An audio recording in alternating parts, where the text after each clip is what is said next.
Today is November 5th. I am getting ready for the final inspection.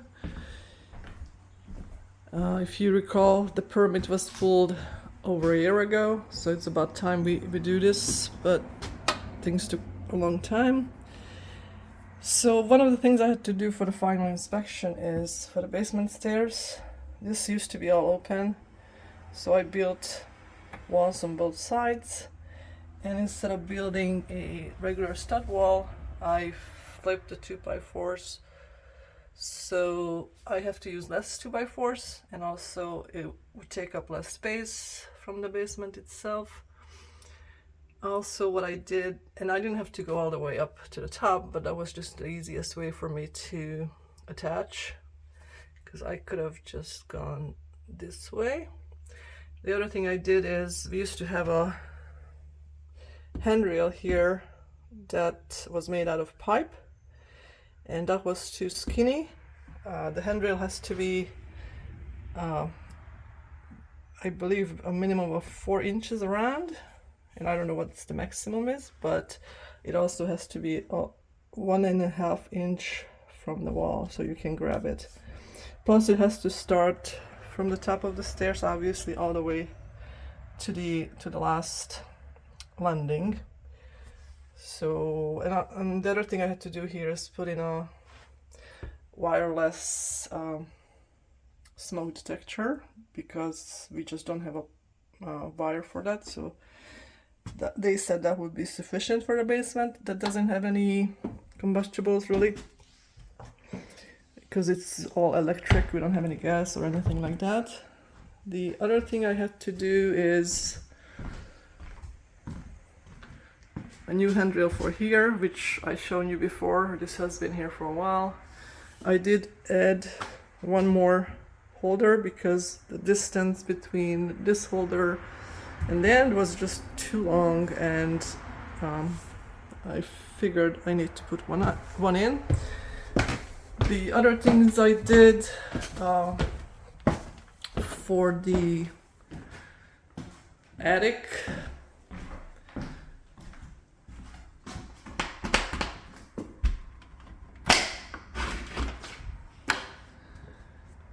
I had to build walls, knee walls.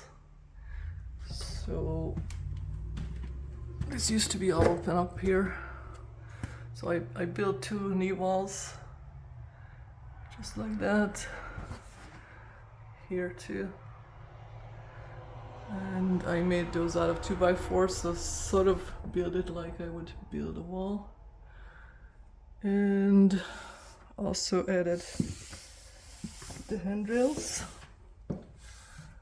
Again, that has to be from the top to the bottom, and also the other requirement that it has to be at least 36 inches from the edge of the landing of each stair to the top of the rail. And again, it has to be 1.5 inch away from the wall. So, and it has to turn in. So that's another thing that we didn't have before. This actually didn't have a handrail at all. So those are the things that I've been working on. They were on my list. Now there are certain things we couldn't do.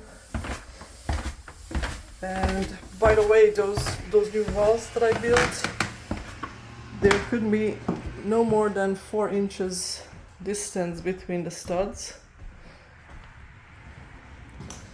So, back again here.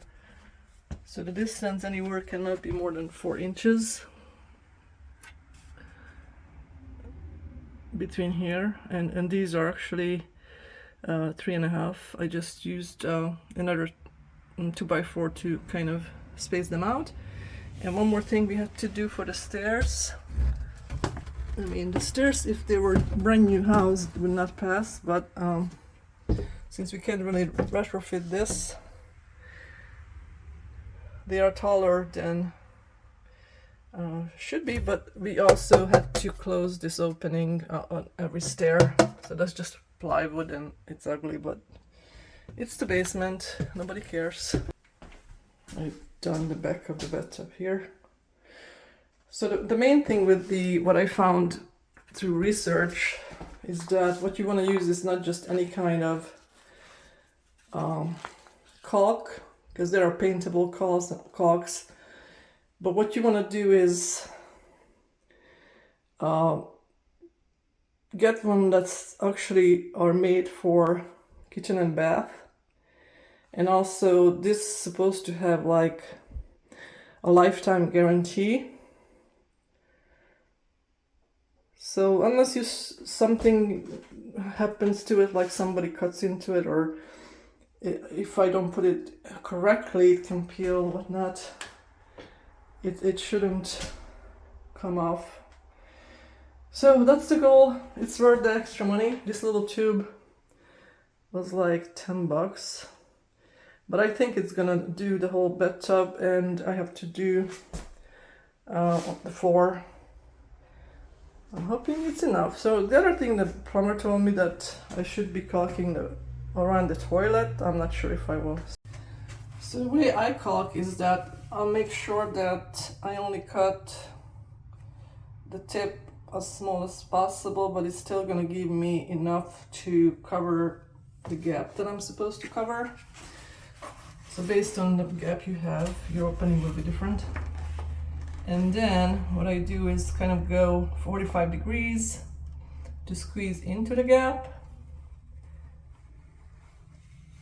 And because this is kind of a short distance, I'm gonna probably go all the way to the end.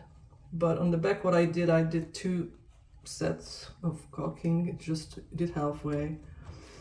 And then I went back and did the other half. And I'm gonna just go from this end now. And you can see that initially, yeah, it's not pretty. So what I do is I wet my hand a little bit, my finger. I'm gonna pull it. So you can see it's pushing in, and also it's spreading the extra. And I have a wet rug that I'm just using to wet my finger. So now I'm gonna go back and I'm gonna put the pressure on the bottom, and I'm gonna clean up the extra ones that are actually on the tub. So this side, so it doesn't have a lip. And I'm still gonna do them all, and then I do another swipe, a third swipe, where I put the pressure on the wall itself. And it wasn't a lot of extra stuff, but again, I don't want to have lips coming out that could be potentially lifted up later with the water, or the water gets in, and it kind of that makes if you overdone your caulking, it makes it ugly. Yeah, missing. So I can still go back because this doesn't dry for like 30 minutes, which is a good thing. And that's why you want to go in small sections too, because you want to have enough time to fix your mistakes, perhaps.